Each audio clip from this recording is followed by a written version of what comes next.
Police Advisory Committee meeting.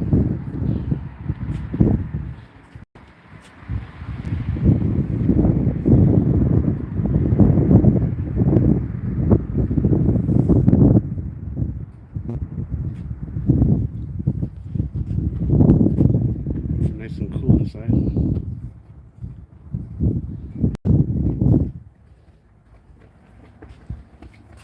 You got it?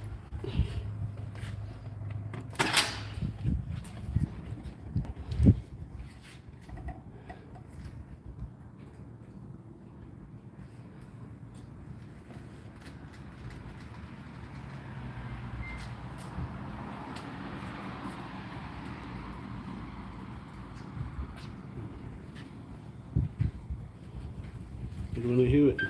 Welcome in. Thank you, sir. You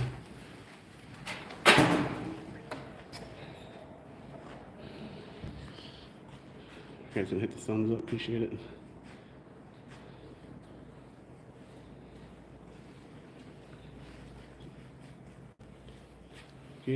Gravy. Hello.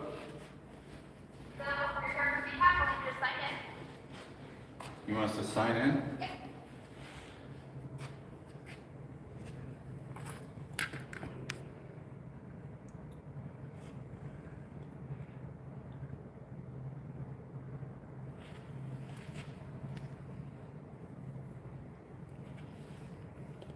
Why do you want us to sign in? That's our procedure for people going into City Hall past the lobby.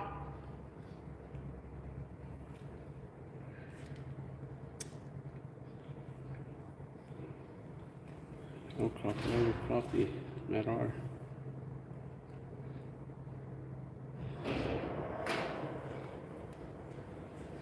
Really had to hear it. I'm just What's up, gonna, David? How you guys doing? How you doing, David? Well, how are you? Very good. Yeah. Hello. Hi, if you're here for Cpac, please sign in. Nice.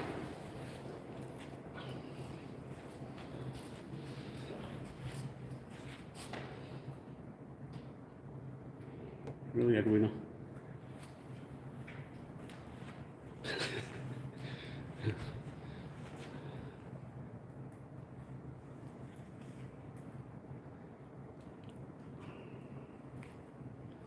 And it's 5:57.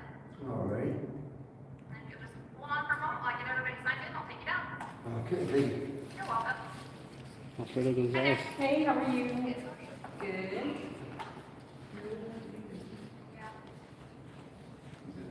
She'll take us on down. I guess it must be. We're a public meeting, huh? Extra security. Security is tight. Right. How you been there, man? Busy? Yeah. Yeah. Good. Yeah, for sure. There's a lot to cover, huh? There is. Yeah, me too. You signed in, Chris? Under duress? You checking IDs here? I'm not just asking you to sign in. Gloria, welcome in. You're not gonna let us in if we don't sign in? I'm not going to deny you, but this is part of our safety procedures. That way, if there is a fire alarm or a fire, we know the people that we're looking for that are still in the building. Yeah, I'd rather not. Okay, I can write your name down for you. You know my name? Your name is Justin Cheek, and your name is Adam Howell. Attitude. I didn't sign it. Sign us in. Good. You're in. Without presentation of identification. Freedom of religion, welcome in. Yeah, without presenting ID. All right, come on in. Thank you. You're welcome. So do you lock the doors after? Are you gonna be at the doorway, letting people in as they come? Yes, you just ring the bell. We sign you in. We escort you down. Okay. That's for all of our meetings And Cat, welcome in. that are Marvin. not in the lobby or the council chamber. Marvin. Child kicker. Yeah, it's right in there. Okay.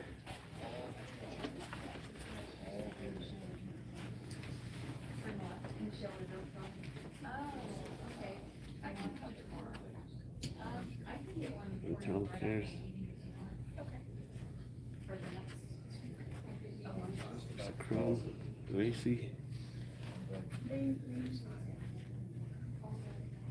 Chief Head.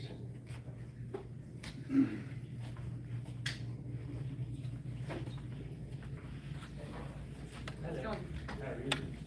Extremely busy, but I good. wasn't ignoring your emails. So you can ask me that question. I just wanted to- Set you guys down real quick. Gloria. Gloria's on there with it, and Tracy said she may or may not. Wasn't sure. Gloria.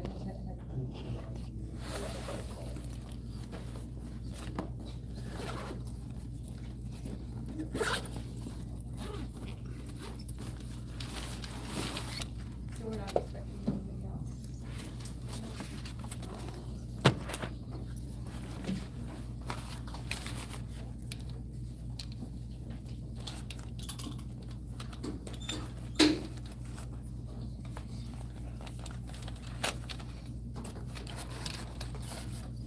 Okay, I have 6:01, we'll call the meeting to order. Here we have a quorum here. This item on the agenda is recognition of service 5 years. Welcome, Mayor.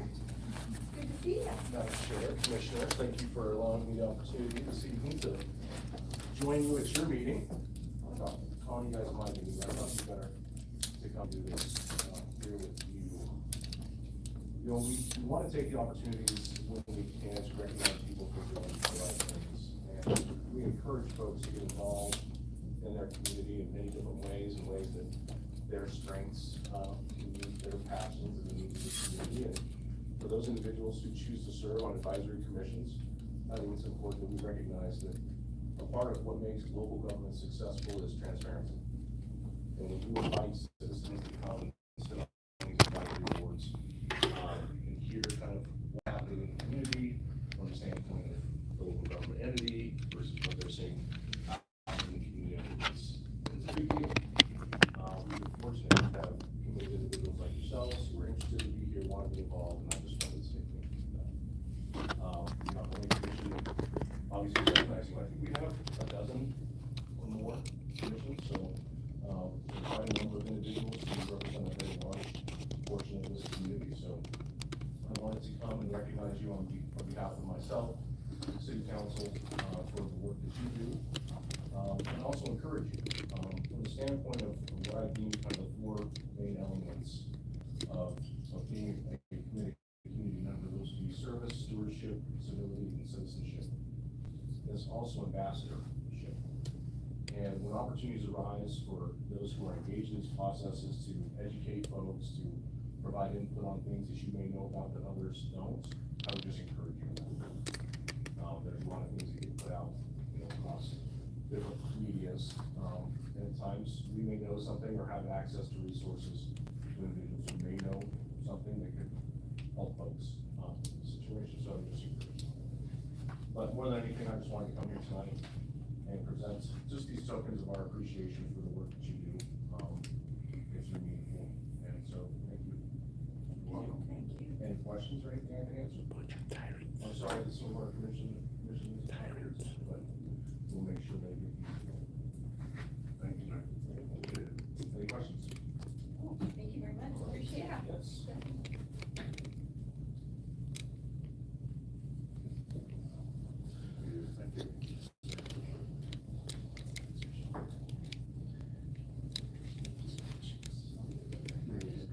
No, I know you don't. I know you don't.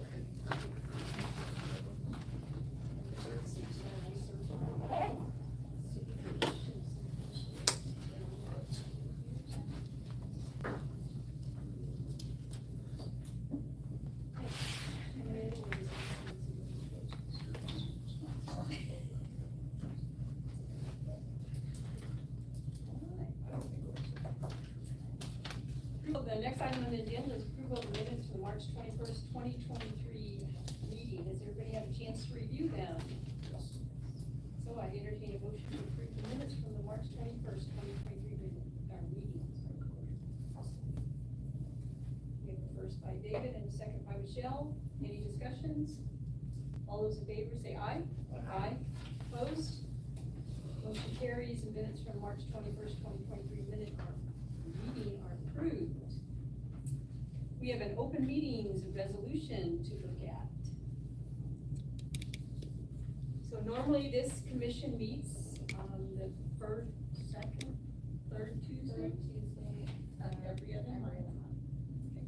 At 6 o'clock, and the proposal, is to keep it that way. Was there a proposal to move it to 5:30? We can have discussion about moving it to 5:30 if it works for all the other commissioners. So the resolution as it stands right now would be to leave it at 6 o'clock. 5:30 would work perfect for me, what do the other members? That'd be perfectly fine. I want 6. You want 6, David? It matter to you? And the other two aren't? That's what they expect.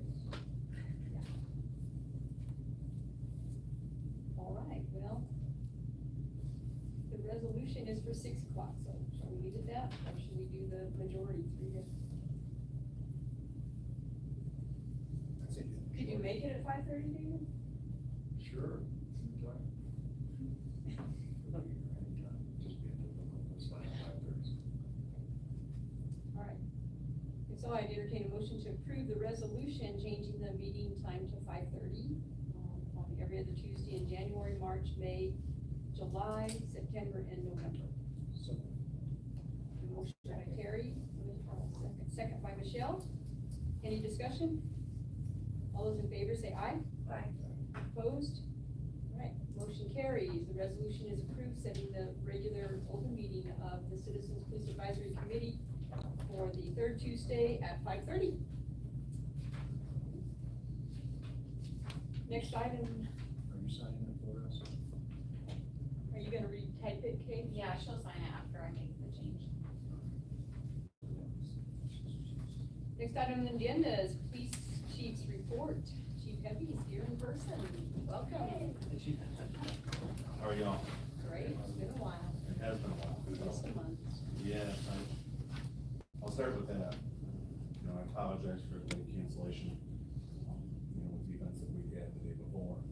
I was scrambling to get back here, so I couldn't just be pick it up, command the office. Still trying to unbury us from the mass shooting. It was a bad time, so I don't do that. Never done that kind of thing. But I appreciate your patience on that. That's probably not a bad spot to start. You know, it's been a tough couple of months for the PD. I know about it back to early April. We've had a long stretch. Point out getting back is Sergeant Rachel Senza. Sergeant Senza was the officer who was shot in the 15th incident. We've got her right now. She's back on light duty and she's working internal affairs.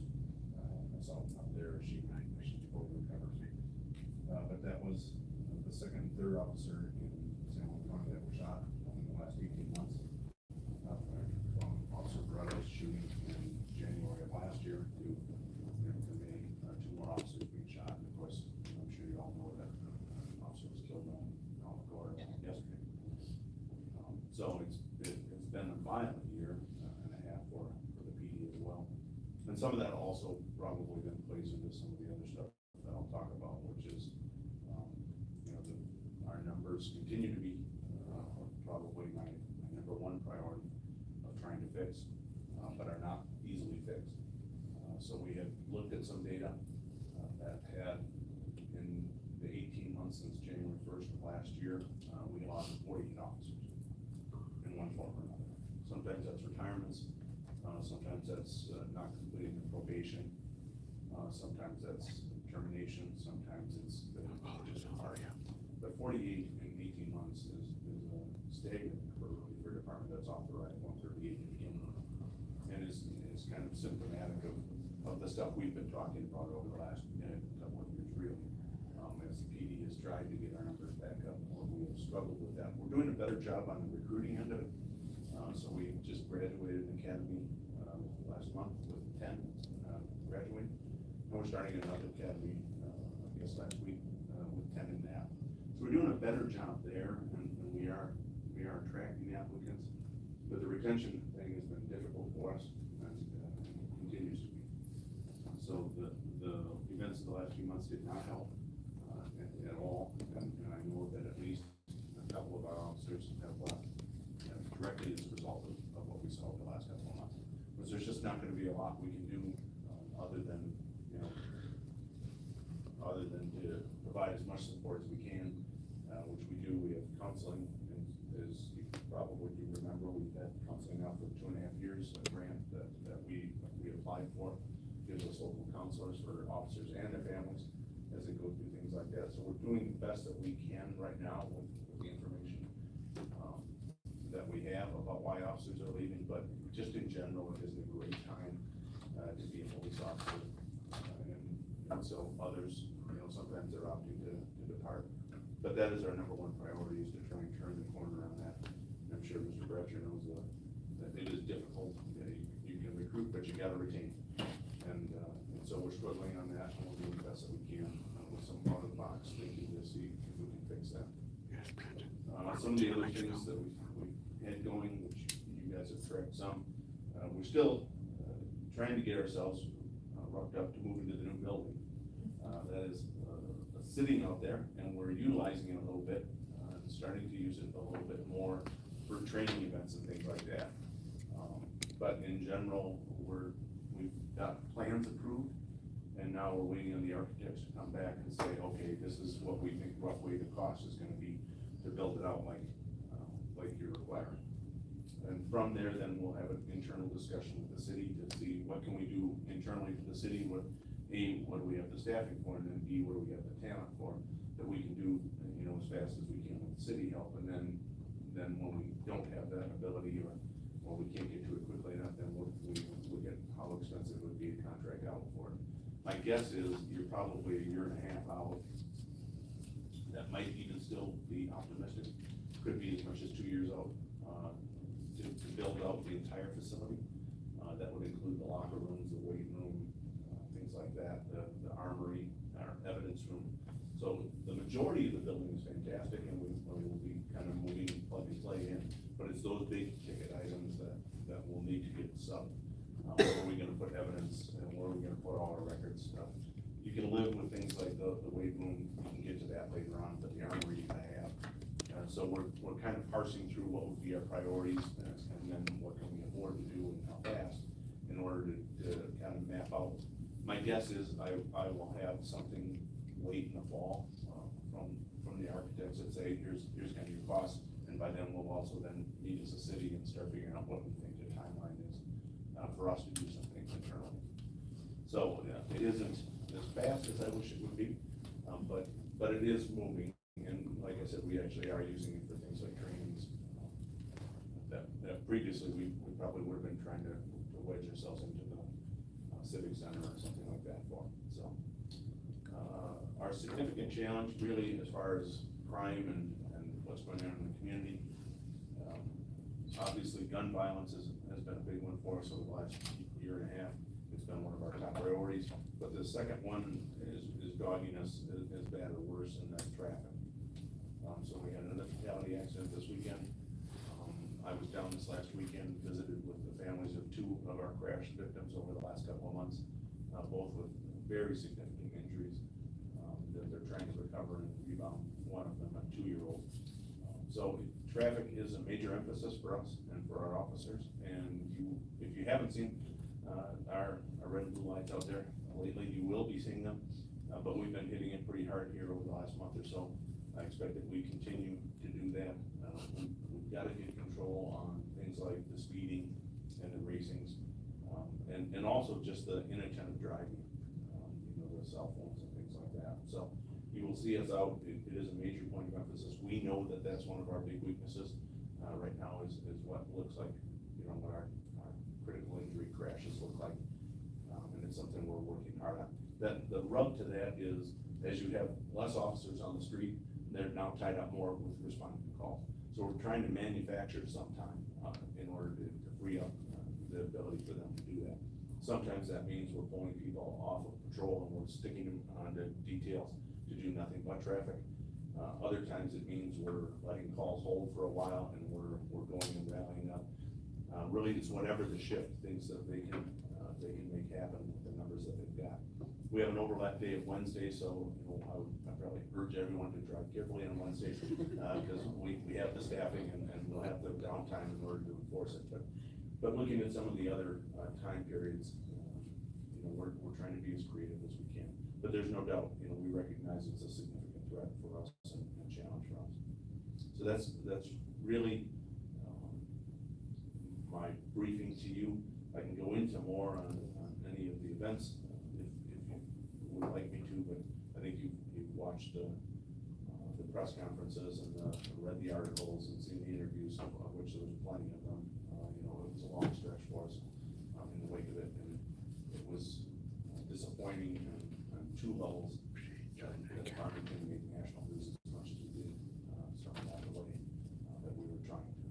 But with that, I'll throw it over to you for questions. How did the budgeting process go with the city?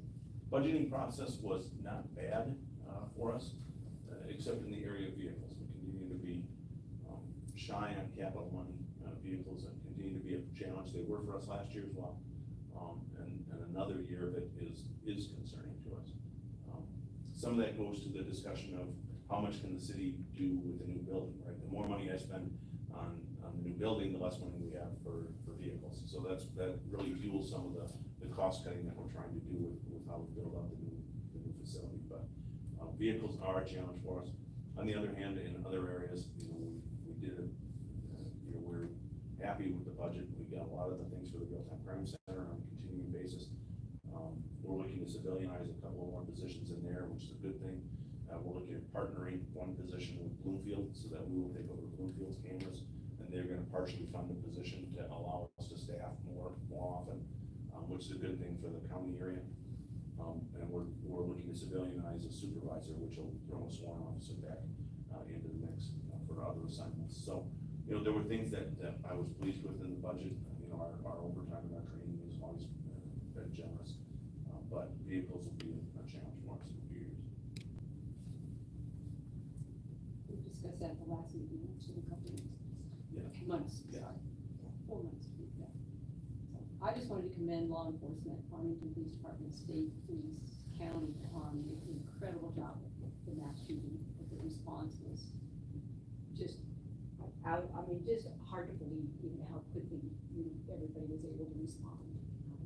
It's sad that we lost 3 lives, but I think it would have been a lot worse had law enforcement not responded so quickly. I just think that all law enforcement in this area needs to be commended and applauded for that, so thank you. How are you doing?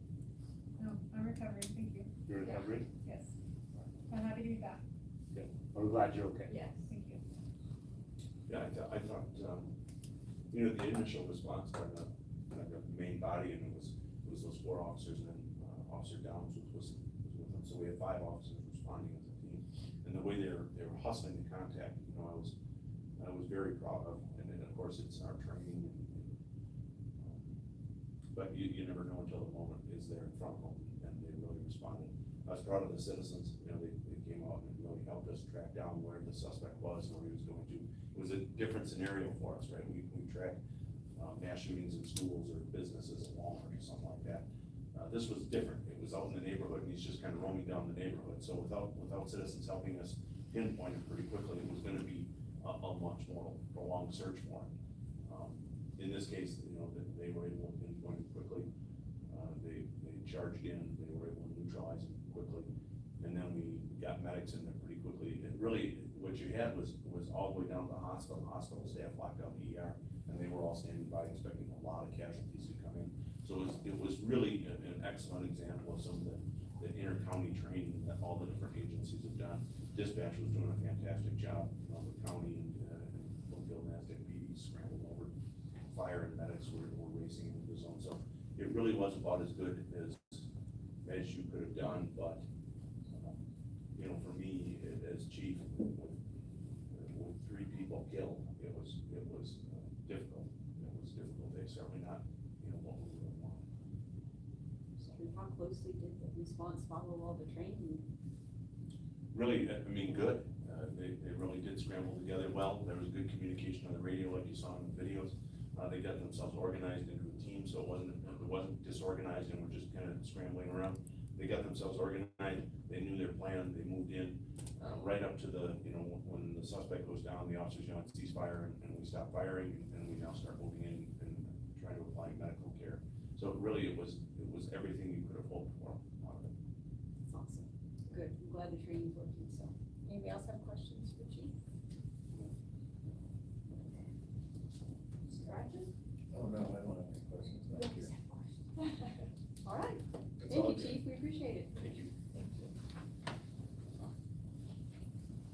Internal Affairs, Captain Lacey. Good evening.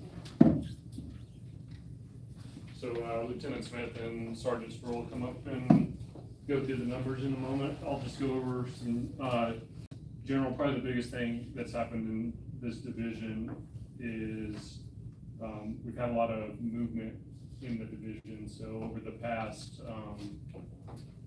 6-8 months or so, I went from being the lieutenant over professional standards to getting promoted to captain. Lieutenant Smith promoted and backfilled my position there. Sergeant Goodsell, who was one of the IA investigators, promoted to lieutenant, so he's moved over detectives now. We had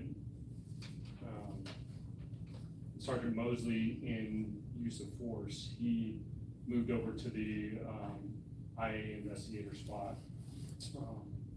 And then, I'm sorry, before that, actually, Sergeant Sproul was in use of force, moved into IA. We backfilled him with Sergeant Mosley, and now Sergeant Gaines has moved back to patrol. And so now we backfilled his position with Sergeant Sitton. So a lot of new faces that you guys will see. Sergeant Sitton and Sergeant Mosley are currently out of town on training right now, so they were not able to make it tonight. But y'all will be seeing them in future meetings, and so they're working on learning their new positions and getting their feet underneath them with that. So A lot of changes going. there is we've had a lot of movement in this division. So with that, I'll have Lieutenant Smith and Sergeant Stroll come up and they can go through the numbers.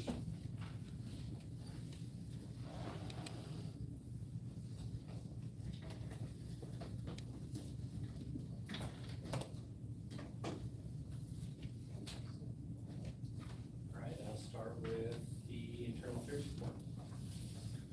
So comparing May of last year versus May of this year. Last year, as far as citizens complaints go, we didn't have any. This year we had 2. So the allegations for this year encompassed unsatisfactory performance, conformance to laws, possession and use of drugs, and sexual misconduct. 2 of those were exonerated. 1 was unsustained, and 1 is still pending. Yes, 1 is still pending. So we had 2 exonerated, 1 is pending, and 1 was unsustained. Of the internal investigations last year, we did not have any either. This year we had 2. 5 of them were for use of force. Reporting and investigating force is 1. Unbecoming conduct is 1. And then in-car and wearable video cameras is 2. And the use of force, it should just be noted that anytime we have an officer involved shooting, that is automatically goes to internal affairs to be reviewed. So that's where part of those numbers come from. That's why they're so high. 1 of those has been exonerated. We have 2 sustained allegations, and 6 of them are still pending. So inquiries, corrective action, disciplinary actions. Last year we had 2. 8 of those were for court appearance. 1 was for reporting for duty, and 1 was for the special weapons and tactics team. Compared to this year, we had 5 corrective action and disciplinary actions, and all 5 were for court appearance.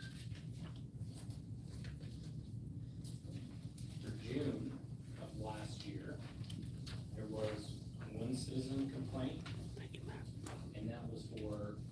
in-car and wearable video cameras, courtesy,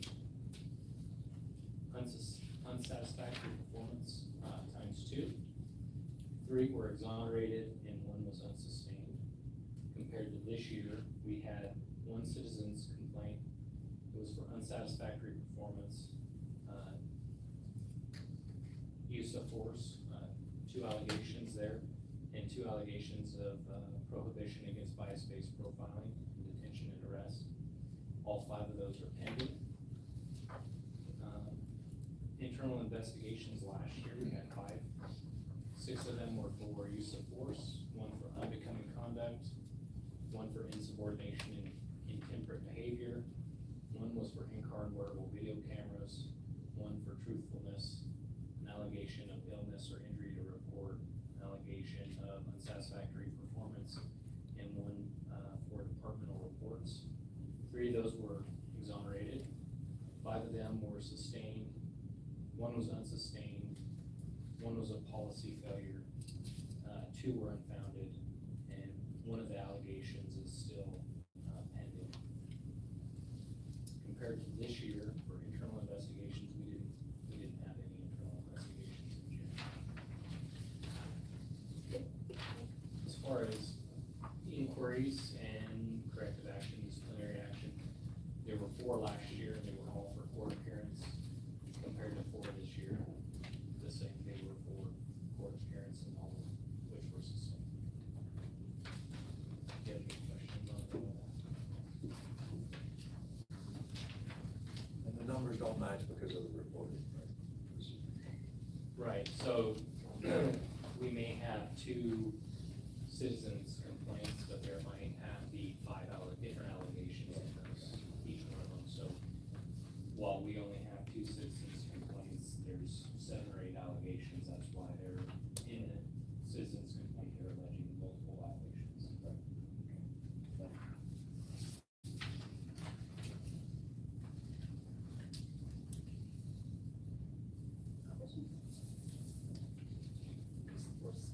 Would you like me to go with the March and April numbers since we didn't go last time?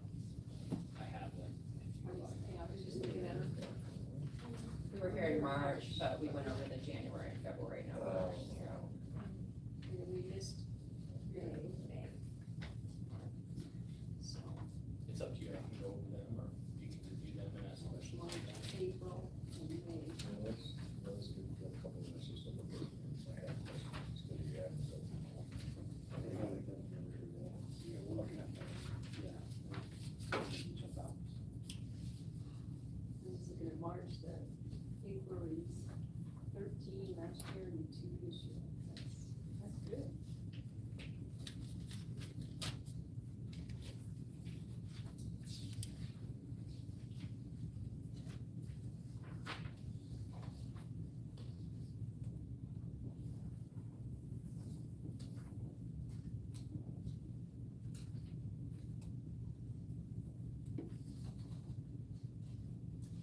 April, 5 uses of forces, and then they're all pending.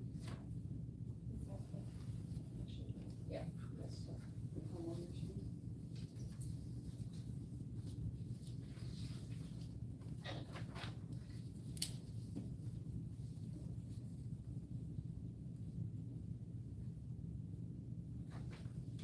Court appearances is getting better. Oh, this A house. little bit up and down. Yeah. Yeah. It's kind of, Yeah. but it's kind of the most common thing that you see. Yes.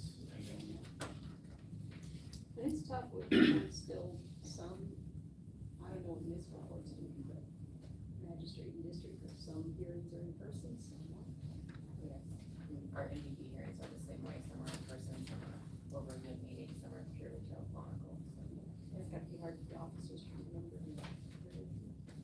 I don't have a need to go through them. Does anybody have a burning desire for it to go through March, April, and May? March and April, we then pick March and April. Yeah. All right, then I will cover the use of force report and, sergeant Sitton's absence. So I'll start with March of this year. We only had 2 use of force incidents in March of 2023 versus 8 in March of 2022. In those 2, we had 3 officers using force, and remember that multiple officers can use either multiple applications of force or multiple officers can be involved in the same use of force. So all 3 of those were unarmed arrest techniques. And you'll see that, you know, with the numbers being significantly lower than those of March in 2022, all of the remaining categories are significantly lower as well. So, going into April, we also had a lower number of uses of force in 2023. In April of 2022, we had 6, but this April we only had 3. We had a total of 6 officers using force in those incidents with 7 applications of force. And 4 of those involved unarmed arrest techniques. And then 3 of those involved utilizing a firearm. And that resulted in 1 lethal casualty. Any questions about any of that before we move on to May? All right. So in May of this year, our uses of force were up. And last year, we only used 3. We only had 3 incidents involving force, but this year we had 10. It's not atypical for warmer months to we start seeing a little bit of increase in that, so nothing concerning. In those 10 uses of force, a total of 16 officers were involved with 27 applications of force. 7 of those involved unarmed arrest techniques. 1 involved a taser utilization. 1 involved utilizing OC spray, and 1 involved firearms. We had 2 officers injured during those uses of force. 4 suspects were injured, with 3 of those being minor injuries and 1 being a fatal injury.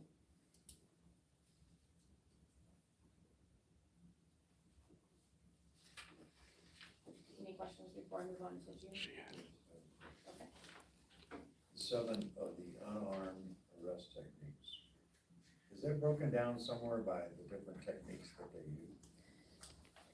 They describe it in their reports, but we don't break it down because they're all considered, typically they're all considered a level 1 use of force. What would you say then? Sometimes it's wrist locks, sometimes it's just resistant hand. By the head tilt. We don't really utilize that so much anymore. It's an inside joke. We were given a class on the head tilt. Oh, okay. It was a couple of years ago, 3 years ago. It's been a while. It's been a while. It's been a while. That's the only reason I asked. It was a great technique. I thought. Any other questions? So in June of this year, we had 10 uses of force, which is down from June of last year at 15. In those 10 incidents this year, 14 officers utilized force with a total of 17 applications of force. 9 of those were unarmed arrest techniques. 1 involved the utilization of OC spray. There was 1 suspect injured, and that was a minor injury. And again, because the number of force incidents was lower, the remaining numbers are pretty significantly lower than they were in June of last year. Any questions? Get better. Thank you. Any questions?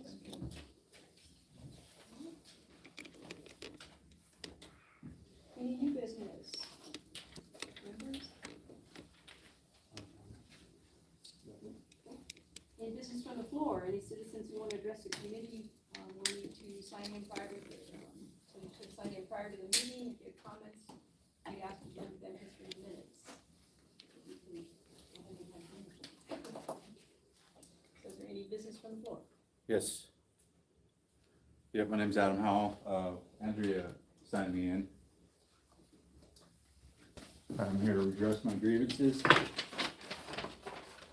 Police officers at Farmington Police Department have a problem with allowing transparency and respecting the people's civil rights that we, the people, should have under the United States Constitution in public. Under the threat of arrest or citation, I have been forced to leave a public building in Farmington because of my video recording that I was doing in a public lobby. While asking questions about their services and gathering content for news media purposes, a Farmington PD officer kicked me out. That behavior of removing me from a public building because of my video recording is unconstitutional First Amendment retaliation. Removing someone from public because of their clearly established First Amendment right is illegal. That was the decision of an oath-breaking Farmington PD officer. Him bullying me off of public property was wrong since I had not broken any laws. Moreover, I was also prohibited from attending the press conference about the mass shooting in Farmington by Officer Downs, Sergeant Luther Mosley, and Eva Barron. After investigating further, it was clear that Farmington police would not let me in because I lacked the credentials they requested. However, the police officers could not tell me what standards one needed for acquiring such credentials. These law enforcement officers of Farmington Police Department physically blocked my entrance to the meeting. The police had no narrow and specific standards to use determining whether or not I was credentialed enough to the standard that they required. The Farmington police staff excluded me based on their viewpoint discrimination. I'm here to tell you that I believe your department's exclusion of me from a press conference is a First Amendment violation for discriminating against me based on the viewpoints that I expressed in my videos as part of the free speech and free press process. Furthermore, this exclusion of me as an independent journalist represents an apparent Fifth Amendment violation for excluding me from exercising my First Amendment rights without any due process of law. In the District Court of Columbia Circuit case law known as Sherrill versus Knight, the U.S. Court of Appeals appears to have ruled that the White House has to develop narrow and specific standards for denying someone a press pass. I wonder what standards the Farmington Police Department has written for denying press passes to independent journalists who want to attend press conferences. After a little investigation, there appears to be no such standards, and the only observable thing is a retaliatory process of viewpoint discrimination. This process that Farmington Police has of enforcing the feelings of other butthurt city officials has to stop. Stop violating our rights, stop enforcing feelings, honor your oath, and press for transparency. I appreciate your comments. No formal action will be taken at this meeting that relates to any of the comments or input from the general public. We will take them under advisement. I would like to voice my concerns too. And your Same. name is? Justin, Chief? Yes. The same thing, I'm an independent journalist under the Constitution of the United States, freedom of press. You know, the 5 elements, I don't know if the police officers, the public servants here know the 5 elements, you know, freedom of press, freedom of speech, freedom of religion, freedom to assemble, and freedom to petition the government. And I'm an independent journalist who gathers public information for public interest. And I was with Press for Transparency during the incidents that we were illegally trespassed from the San Juan County Farmington Health Department because their feelings got hurt. And the same thing, I was with him over at the conference. And I tried to tell them that they were cherry picking who can come in as press. And it's United States constitutional. Protected activity is what it is. And I mentioned the 5 elements, and I told them what did I just mention in one of those elements? Freedom of press. But you know, the same thing. Officer B. Downs, Sergeant Luther Mosley, Eva Byron, they all violated my First Amendment under the Constitution, under the first. And about last month on the 14th here, I came into this building, City Hall, multiple times. And the same thing, the clerks got their feelings hurt because I was trying to keep them transparent and accountable. Requesting public records, filling out complaints, turning them in, and maybe a 5th, 6th visit I came in, they had signs, unlawful signs up there saying no video or photography in the lobby, in the public lobby in there. And that's all on my video. My channel name is 4 Corner Fist in the Air. Now, I'm from the Navajo Reservation. So then Jay Stearman showed up, and he bullied him and Mark Gaines. They bullied me out of the lobby, told me that the new policies were put in. I found out Mark, city manager, what's the city manager's name? Rob Mays. Rob Mays. I found out Rob Mays passed these policies, and policies are not for the public. The policies are for public employees, public servants. And what Jay Stearman told me that the new policies were put in that day to stay 25 feet away from a public employee of the city of Farmington. And so he went and used his bully tactics. He took advantage of his badge, and he bullied me all the way out to him and Mark Gaines bullied me all the way out to the sidewalk out there. And that's all on my channel, and people are watching. So, you know, I'm just here standing up for my rights and everybody else's rights, the future children's rights. And this is the reason why I'm doing it, because they're like muscles. You know, rights, if you don't exercise them, they go away, right? Yeah, so, it's terrible what's going on. I don't know if the chief is teaching the public servants under him, giving them training under the First Amendment. All my videos, it doesn't show. So they've been violating my rights ever since I've started this. I'm going about a year and a half now. Exercising my rights under the First Amendment. Gathering public information for public interest. Like I said, it's a constitutional protected activity. So thank you for listening. Thank you. Thank you, Mr. Chief. Again, we appreciate your comments. No formal action will be taken at this meeting, as it relates to the comments or input from the public, so it will be taken under advisement. Thank you very much. Any other business from the floor? I'd like to ask Chief Heavy to give an update on the double homicide, if you possibly could, out at Highway 64. That's not in my jurisdiction, that's a county case. It's county now? Yeah. Okay, I'm sorry, that's correct. What about the Robert Dodson case? What is an update on that? I can't give you an update on the investigation, you'd have to talk to the state police there. State police? Okay, thank you. And your name is, sir? David Albright, Tri-City Record. David Albright.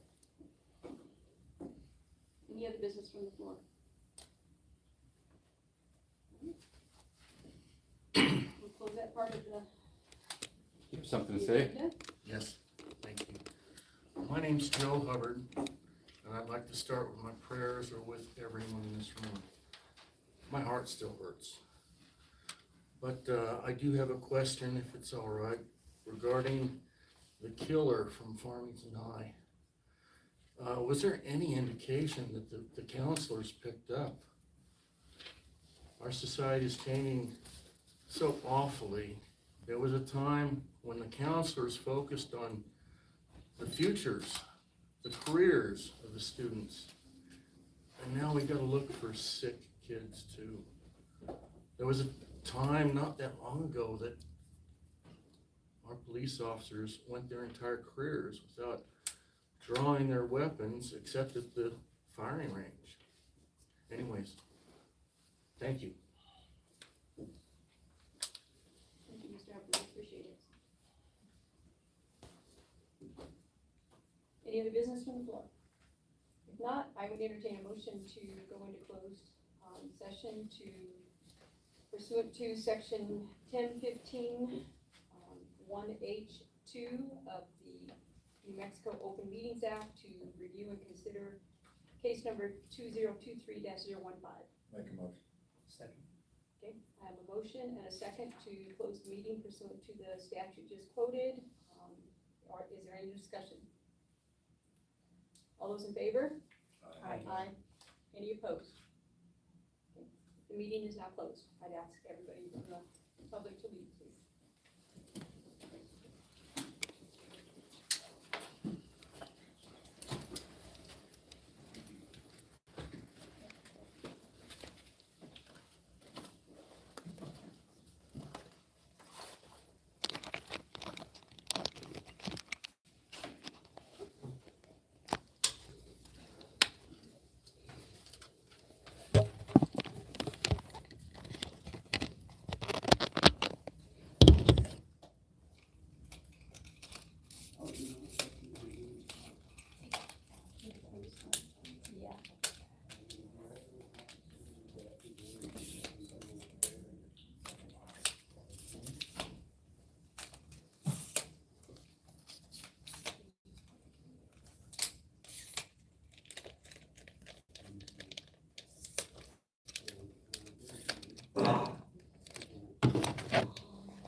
come get you at a closed session. Sure.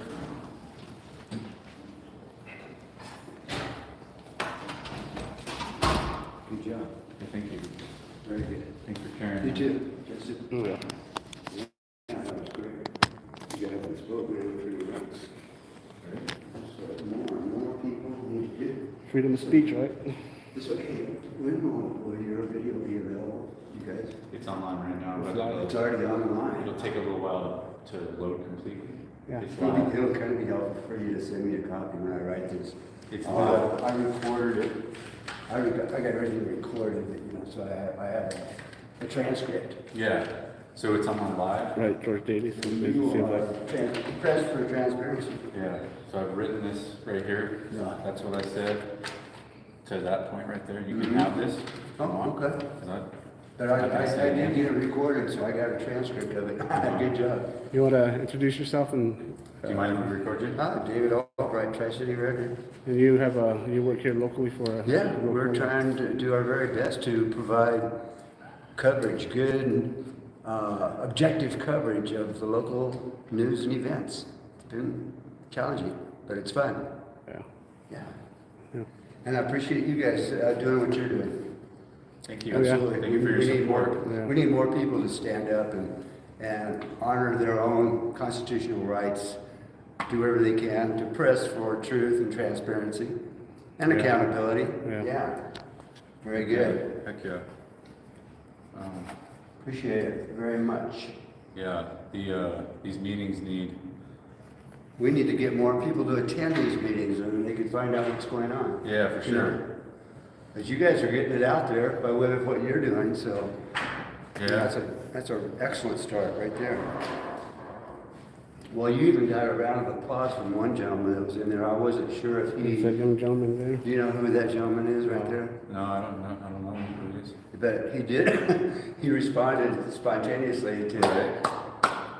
Right? Yeah. I think it's going to be interesting to see what the advisory board does, you know, regarding your statements. Yeah, right now they're hearing a complaint that I filed, Oh, as far as, yeah. because you filed one in advance. Is that the same one that I filed to? It's No, probably the they're same- hearing yours too then, right? Yeah, I turned mine in too. That on the Ethan Graff. Yeah. That so- means that they're discussing your complaints right now. Yeah. Okay. Mhm. Yeah, regarding our visit to San Juan Oh, I think I County Public Health. turned that one about Stearman too. I think that's pretty sure that's what Okay. they're looking at too. Let me do something here. So right now, while they are meeting in closed session, they are looking at complaints filed by Adam Howell and Justin Chee. And those are being discussed by the Citizen Advisory Board. Mhm. And do you have any indication of when they may reach some kind of a decision about it, or what is their object, I'm not what sure. are their duty? Well, I think that they are reviewing the complaint right now, and it seems like a simple enough one that they could come to a conclusion about it tonight, Okay. you know, but. Whether or not there was proper action Yeah. by the police. So it started with a complaint to Farmington Police Department, Uh-huh, you know, written complaint that I Right. did in the lobby, so right. it wasn't super lengthy. And you filmed that as well? Yeah, Okay. Yeah, So the complaints that we did, we actually have it on our channels.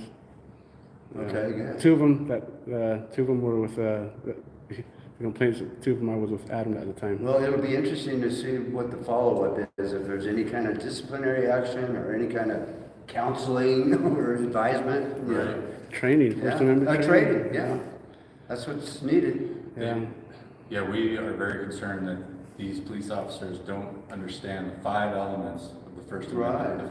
you know, the 5 freedoms that Mhm. we're supposed to have. Right. Those are pretty basic. Yeah. Everybody should know Right. those, even young children. Yeah, and RAPS is the acronym that helps me remember. Oh, okay, good. Yeah. That's cool to remember, RAPS. Yeah. And Justin's gonna have that on the back of his business card. So- Yeah. So one of David, good friend of his that he works with, is helping out with some business cards. You know, That's cool. maybe you might be interested. Yeah, I mean, Yeah, Daniel's good. He's a pro. Oh, right. Yeah, he works with us at Tri-City Record. Yeah, Came on yeah, as a- across the As a border. graphic designer and a paginator. Tri-City He Records does page here in layout. Farmington, New Mexico. Oh, cool. Yeah. Well, thank you Which, guys. how could they get your information online, your news? What it would be? on there? Tri-City-Record-NM.com. And the paper is free. We've got many, many outlets, so over 70 outlets where it's free. Although if you go to Speedway, they have some corporate policy where they have to charge $1 for it. I've seen that. So don't go there. But otherwise, if you stop by the office downtown, 108 West Main, get a free copy. Yeah. And you can find it at many other locations. And we've been in print now 5 days a week since May 22nd. Yeah. So covered a lot of different stories. You guys put his link in the live? How do you, is it Tri-City? TriCityRecordNM.com. Tri-City NM. If they Tri-City have- Record. NM. Yeah, TriCityRecordNM.com, yes. You That's guys- the name of our website. And you can upload that and read it for free as well, online. If you read it online, you'll see a lot more photographs and you might see a little more detail in some cases. But, yeah, and they can contact me at dalbright TriCityRecordNM.com if you've got a story you would like for me to check into. There you go, Al Coffee. Right on, yeah, I've been asking about the Highway 64 salvage yard case as well. I forgot, it was not his jurisdiction, but yeah, it's... Through San Juan County. Well, it's San Juan County and then maybe, I think it's still under their jurisdiction now. Yeah, so I got a response back for my records request. I requested all the records Oh, did you? pertaining to that case. And they basically just said we're not ready, we haven't had enough time to respond to your request yet. How long ago did you do that? Roughly maybe a couple weeks or longer? It's been probably at least 15 days. Yeah. Okay. So they're... They can definitely... Thank you, Brandon Mitchell. Appreciate it. Yeah, and then I would think that it's still under investigation. Oh, And yeah. that they're like trying to figure out how to redact documents that they're gonna share, if they're gonna share them, you know? The one thing I told him, I forgot, the Stearman and Mark Gaines did, is they redacted the video, the body cams. Oh, that's right, from right here in the lobby and outside. Yeah, Like they redacted the whole part of them Bullying pulling me you out all to the the way to the sidewalk. Oh, they redacted that. Once you got the records, although when it was on your channel initially, it was... It was, yeah, everybody's because I watched that. Yeah. Well, you guys are doing good work. I appreciate what you're doing. And, your channels are gonna just blossom more and more because people Thank are, you. they're gonna resonate with the message that you're basically just trying to protect our constitutional rights. Yeah. And, trying to reinforce that these are public servants. Yeah. They need to understand that. In public spaces. In public spaces, right on. Yeah. After that incident with them trying to charge him with the criminal summons with criminal trespass, resisting arrest, and concealing identity, that's when they putting up those curtains. Oh, the curtains went up. It's curtains. They have it over at the police station. What's going on behind the curtain? Wizard of Oz type stuff? That's pretty weird. Yeah, thank you guys. Yeah. Brandon Mitchell. Thanks for the support for Brandon the report. Yeah, thank you guys. Thanks for the support, David Albright. Yes, sir. Appreciate you. You're very welcome. It's going to be a pleasure to write about this meeting. Absolutely. Yeah, I mean, instead of just having public officials cheerleading and patting each other on the back, you have some people who are redressing grievances and trying to go through with their civil discourse. Well, it takes courage to do what you guys did. It took some thought to sit there and write, express yourself, get up and make a statement. Right. And I can see a couple of heads nodding, and the advisory board was taking note. Yeah. That some of those actions probably were very improper. Yeah. And illegal. Yeah. Right. Well, shall we? Well, are you guys going to stick around until after that closed session and see what's going on? Is that what you're... I think we should.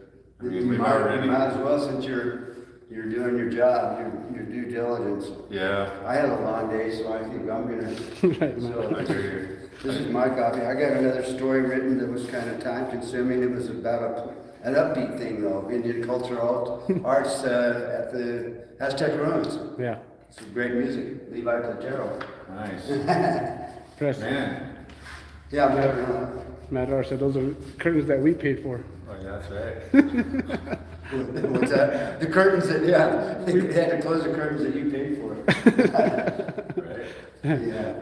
Well, they're getting a real important message, you know, that there are citizens like you guys. Yeah, yeah. How long have you been doing what you're doing now, Adam? Well, video journalism, well, I guess when I was in high school, I was doing. You started doing something in high school? In high school, yeah, when we had the cassette, VHS. Did you? Tapes, yeah. I was working for, doing some stuff with the community access channel in Los Alamos. Oh, really? Yeah, that's where I'm from. Okay. But I didn't really push it a whole lot until the past year, Did you go to school in Durango, or what did you study? Did you go to college? Yeah, I went to Fort Lewis College studying political science and communications, wrote for the college newspaper. Oh, good. And You've got the perfect background to do what you're doing. Yeah, got a website now where I can write whatever is lawful to write and whatever ideas I see fit. I don't have.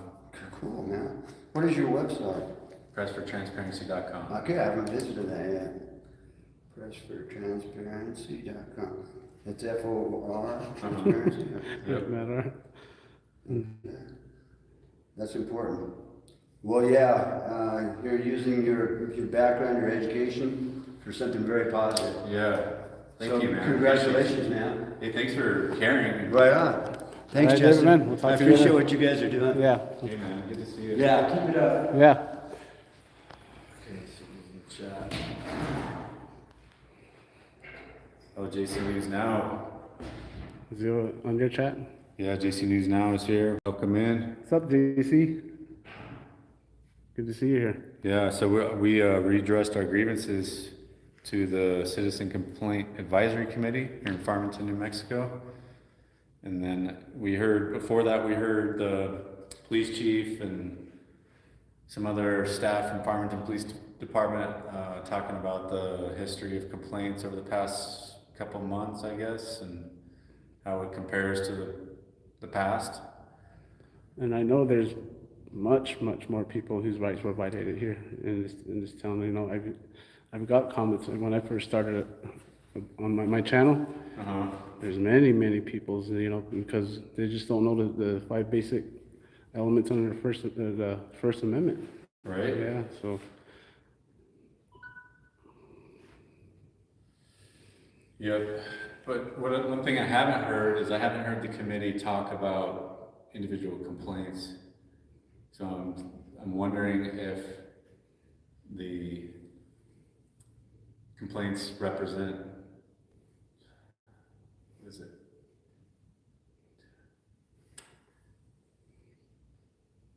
Represent an issue that's they consider private, or state law considers private, personnel issues. Like in Colorado, personnel issues are considered private. David. So I'm wondering if it's the same thing here, where they can't talk about personnel issues in public, and they're just generally and broadly talking about the statistics of the complaints. Yeah. Welcome in, man. Press back. Andrea still got a little attitude on her. And we put up some curtains recently, so that's a new thing. Right, David?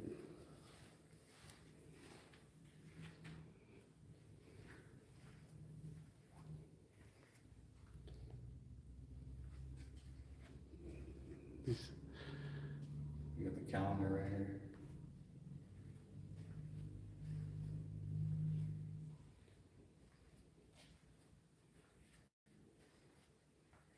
Andrea back there, she's the one that got her feelings hurt, and she didn't want to be on the internet no more. And they tried their best to put up unlawful signs. Where's this door go? She needs attitude adjustment. So if you wanna go into the meeting, you have to ring this bell. What do you guys think of that? Cause they basically lock the door during the meetings. It's probably locked right now. That's the unprofessional public servant there, Andrea Jones. When we first came in, at the beginning of the meeting, and let us in, it was locked, the door was locked. Before we went in. So We got interesting. Anita B. Hill, Deputy City Clerk. It's a long day for me. Judy Yazzie, Administrative Aide. Yeah, this is where it all went down when the sign was here. No videoing, photography is in this lobby. You know, they conspired on me is what they did.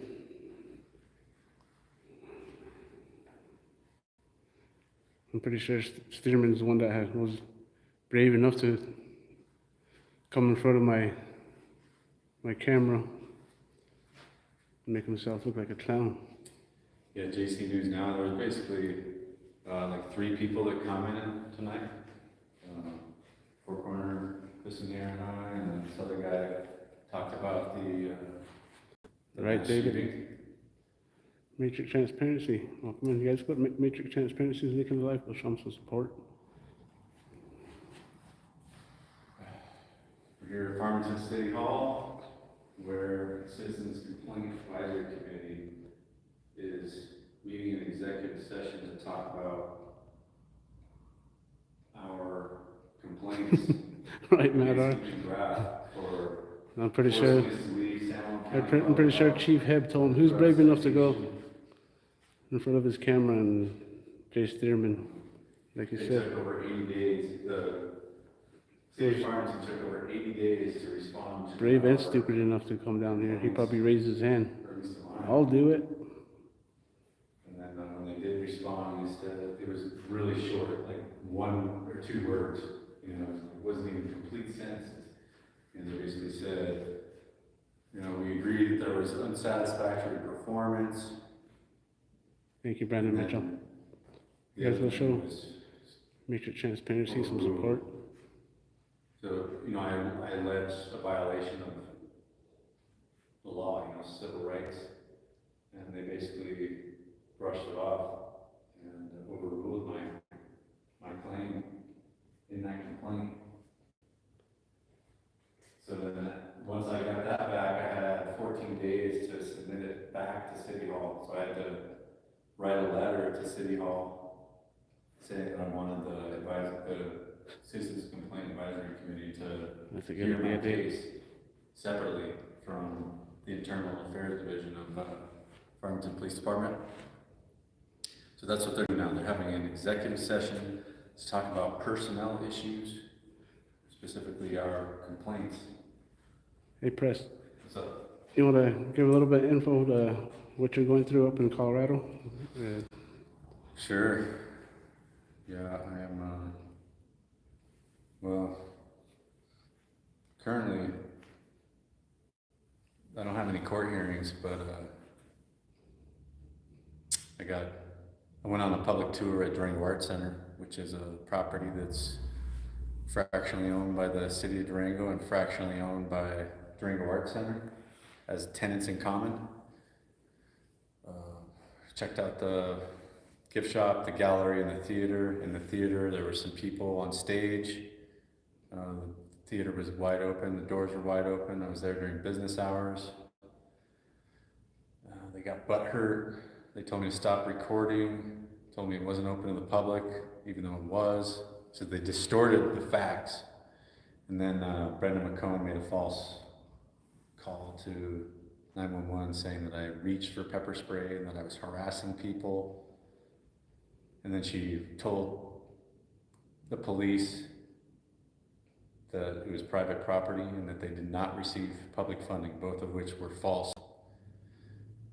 So over the course of a year, the past few months, I've been, I basically tried to fight it in court. I had some success, at least I had success requesting for a jury trial. So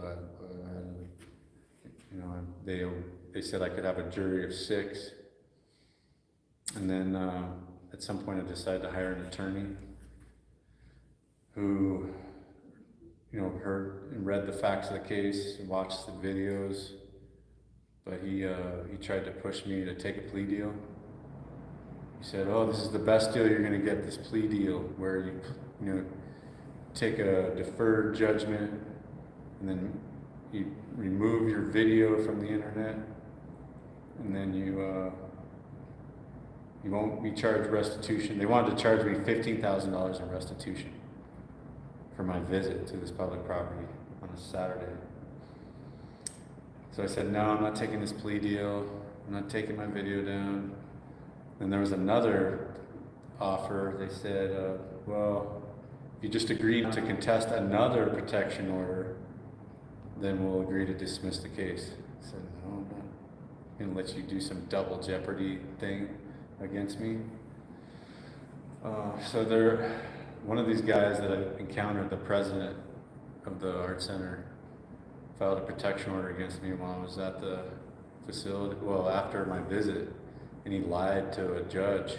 Him and Brendan McComb, they both filed protection orders against me, and I had to fight them both at the same hearing with a judge that was visiting remotely via WebEx. He was on a freaking screen.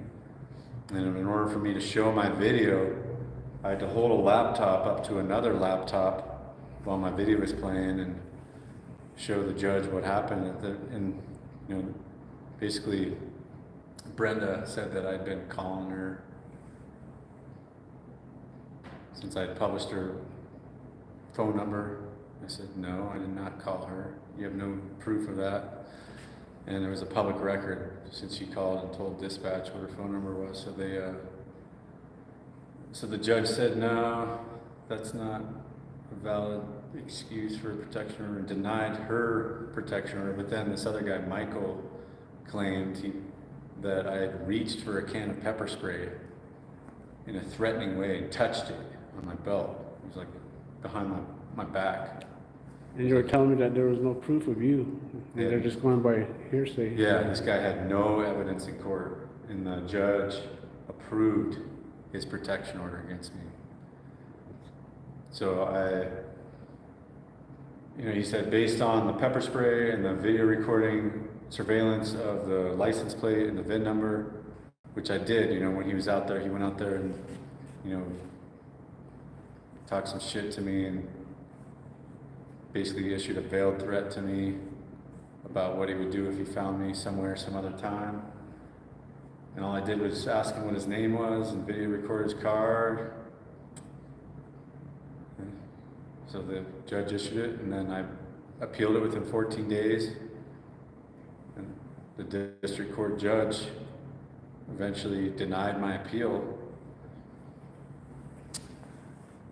So I can't even go to that facility for another 1.5 years, basically. And so when you went into this Durango Art Center, the doors are wide open? The doors are wide open. Didn't say nothing like private property, no signs up? There's no private property signs, and there was a sign above the door that said Community Art Center Theater, I believe, implying that it's a community public place, and it is, because the city of Durango owns it, as a tenant in common, and helped fund it, helped fund repairs for the, they helped funded the repairs for the roof, for example. So these prosecutors they wouldn't give up, and my attorney most recently, at my most recent hearing, he said,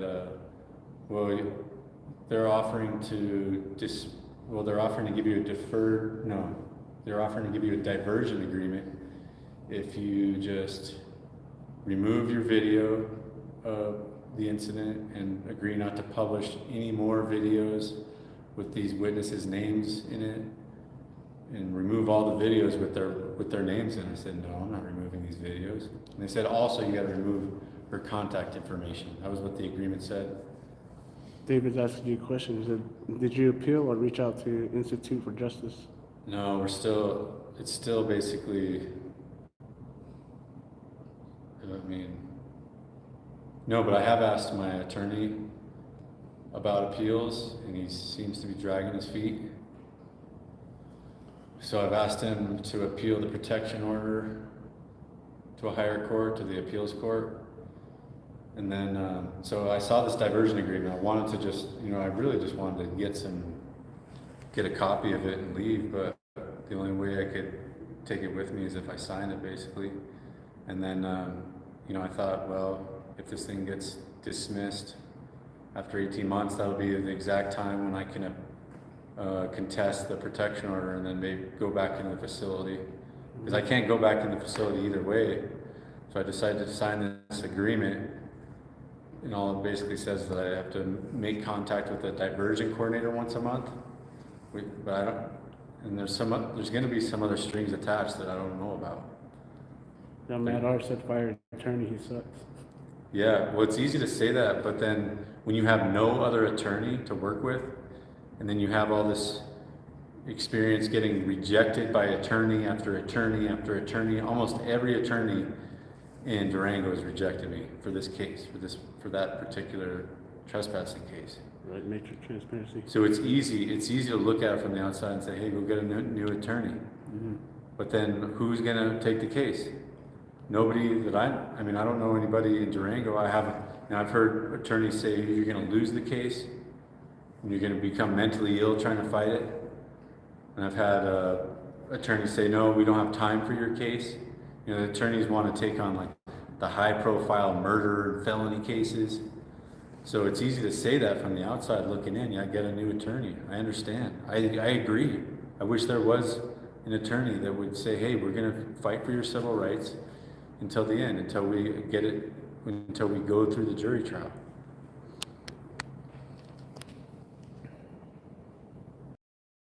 Popper's affidavit, pro se file appeal as LSO, judicial misconduct, state board, and attorney disciplinary board for state attorney. Oh, the bar grievance basically is what it sounds like. He's talking about a bar grievance. Bar. Yeah, well, I'm not looking for any kind of. It sounds like you're asking me to.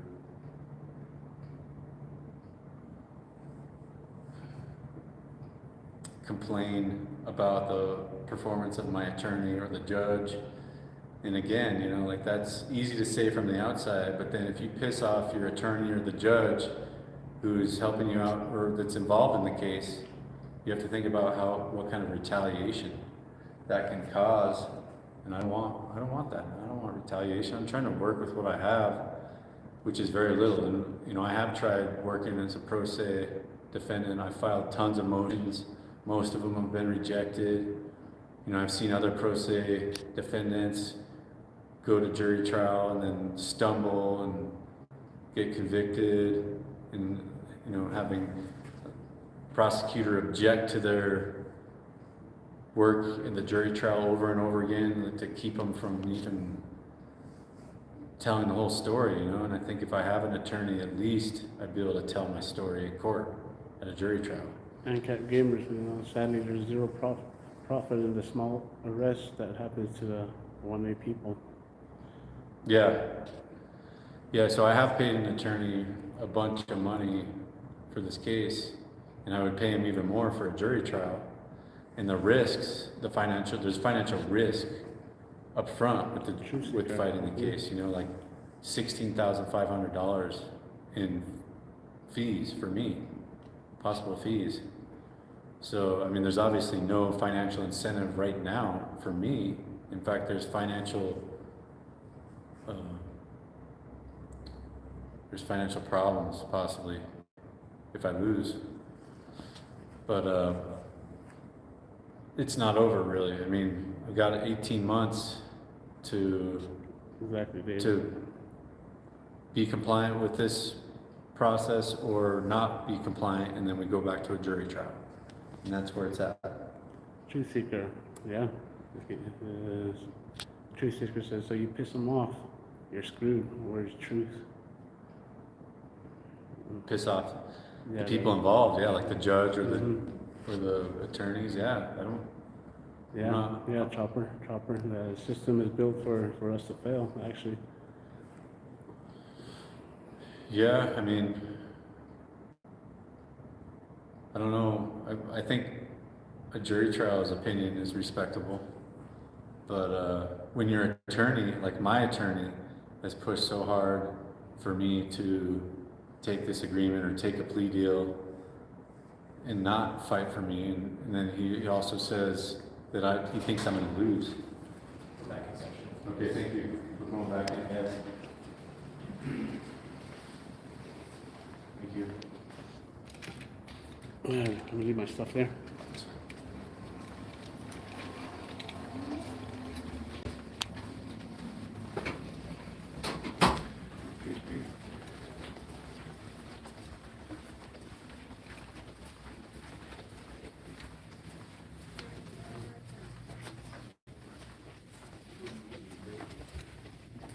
Yeah, I watched some Netflix. About 2 people.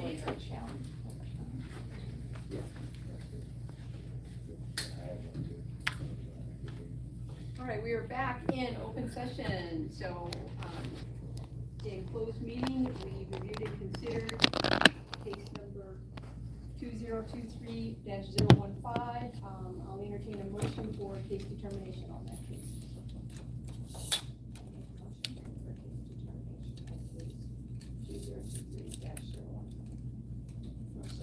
And what is your determination? The findings of Sergeant Gaines, for the exoneration on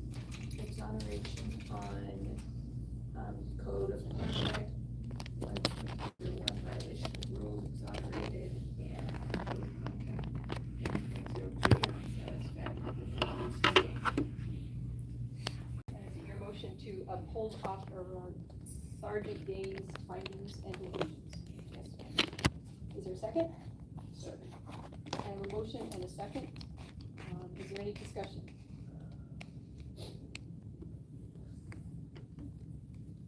Not. All those in favor of the motion to approve Sergeant Gaines' findings of exonerate on the code of conduct violations of rules and sustain on code of conduct unsatisfactory performance, indicate by saying aye. Aye. Any opposed? So that is the determination of this committee, is that the finding, Mr. Howell and Mr. Chi, that you received from Sergeant Gaines is upheld. Officer Graff, he has been exonerated from any violations of rules, and he's been sustained on unsatisfactory performance. You have 15 days. If you wish to appeal that, you take that to the city manager. So you have 15 days for your appeal on that. Thanks for the info and the update. All right. Is there anything else? I just have one more thing I forgot to mention is I asked for the body cams of Stearman and Gaines, the incident that happened on 5/16/23, 5/16/23. They went and redacted their cameras, the part where they bullied me out to the out to the sidewalk. They redacted their cameras. You want a copy of the video? No, I got the copies, but what they did is they redacted it. You would need to take that up in your appeal with the city manager then. Thank you. Right, if not, I'd entertain a motion to adjourn. Make a motion. A motion and a second to adjourn. Any discussion? All those in favor indicate by saying aye. Aye. Opposed? Okay, we are adjourned. Thank you very much for all your time, everybody. Appreciate it.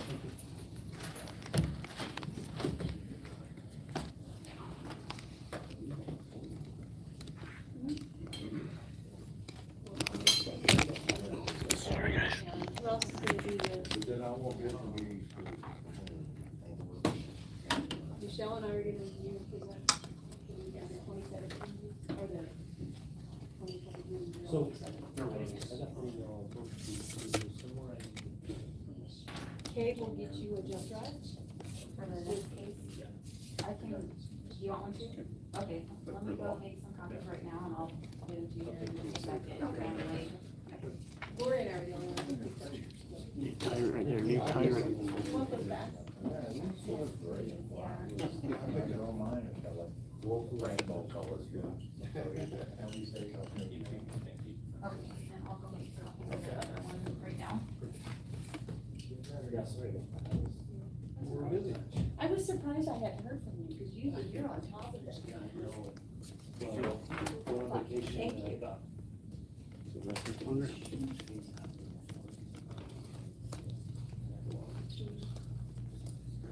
Professional public servants. Terrible. You ready? Yeah. Let's go.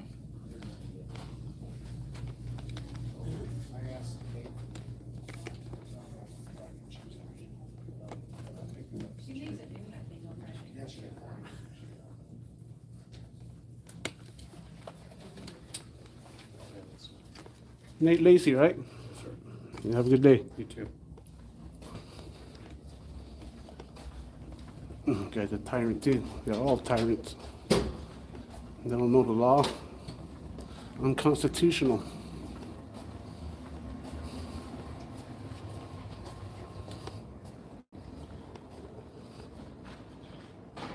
Right? Chopper. Locked.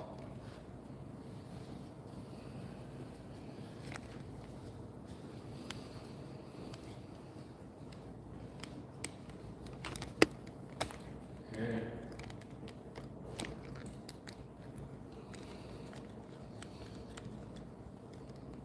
And basically the rubber stamped. What it means is finding.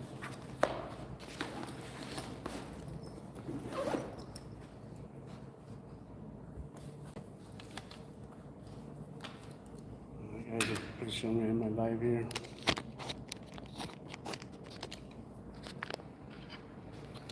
Thank you, JC. Last responder, appreciate you joining.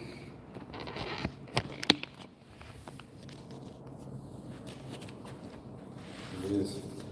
See, JC News now, I think you understand where we're coming from. The context of what we're dealing with and what I've been dealing with.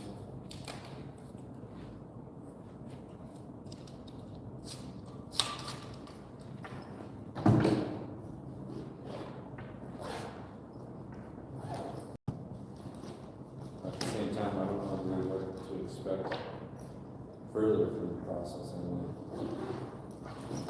There's a lot that could happen still.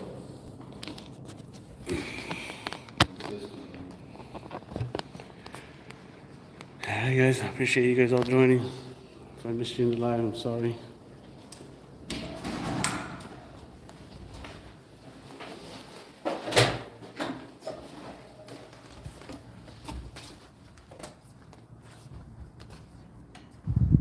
A room full of tyrants, right? Yep. That's all it was. All right, guys. Yeah, it's not over, JC News now. Spicy peach, chopper, All right, guys. truth seeker. Thank In my you live, I for appreciate you joining this I don't know who Transparency is. Go look him up. broadcast of the meeting and our attendance. Appreciate you Last responders, you can put a press for watching, transparency's link in the live. Appreciate caring it. about Get your links in the live. You guys go support Last Responder also. these civic matters.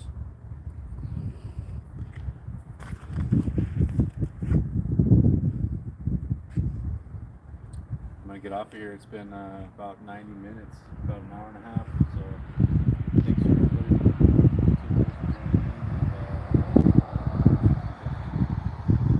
All right, guys.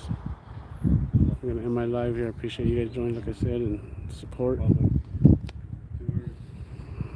This is the city of Farmington, New Mexico, and we redressed our grievances, and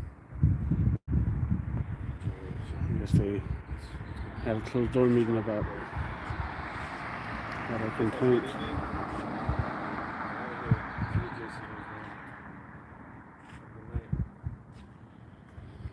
George Davey. I'm gonna end my live now. You guys all have a good one.